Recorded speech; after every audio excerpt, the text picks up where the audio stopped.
Mongolian Prime Minister Zandan addressed the nation on Tuesday, presenting the outcomes of the emergency regime imposed on Erdenis Tavan Tolgoy JSC and reporting on the results of the government's efforts to combat coal theft.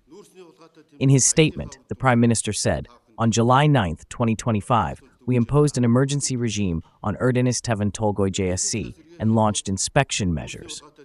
As a result, we carried out major work to combat coal theft and laid the foundation for economic recovery. Reviving the economy means combating coal theft." He recalled that when he assumed office, the state budget was facing a potential deficit of 3.3 trillion tugriks, and economic growth had fallen to 2.4%.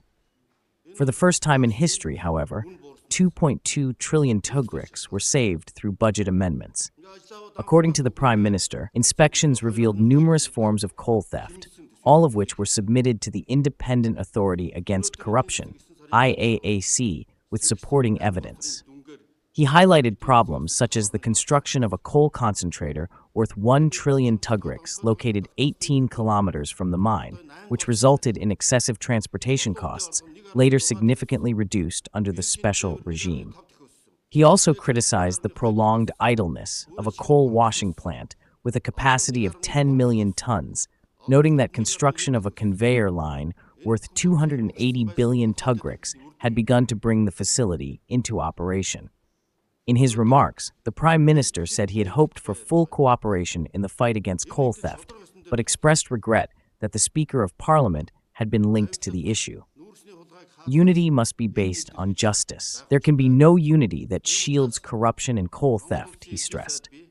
Finally, the Prime Minister announced, "In accordance with the special powers vested in me by the Constitution of Mongolia, I hereby appoint Member of Parliament Badamarine Enkbayar as Minister of Justice and Internal Affairs.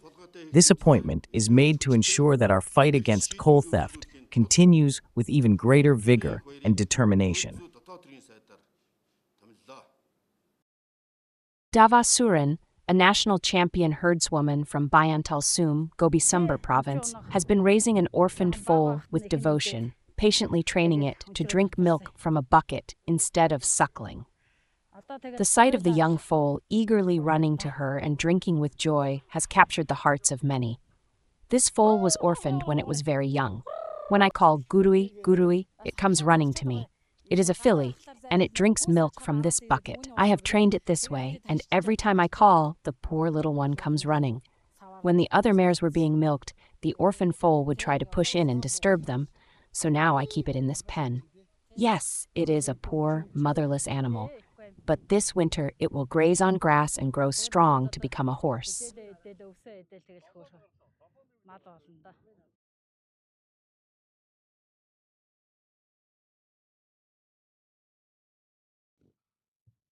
Batbold, a herdsman from Bayantal-Sum of Gobi-Sumber province and a national champion herdsman, says that a true herder spends all his days in joy. While grazing his livestock across the steppes, he reflected on what brings happiness to herdsmen. A foal has been born late. In Mongolian tradition, when a mare gives birth late, herders say it is a sign of a very good winter. I will not interpret this myself, but rather let this herder explain. The day after other foals were branded, the mare gave birth again. This is considered a clear sign of abundance, and it means the coming winter will be favorable. When we say a mare gives birth late, it foretells that both foals and gazelles will thrive, and the winter will be mild. Moreover, when the foal was born with white legs, it is an even greater blessing.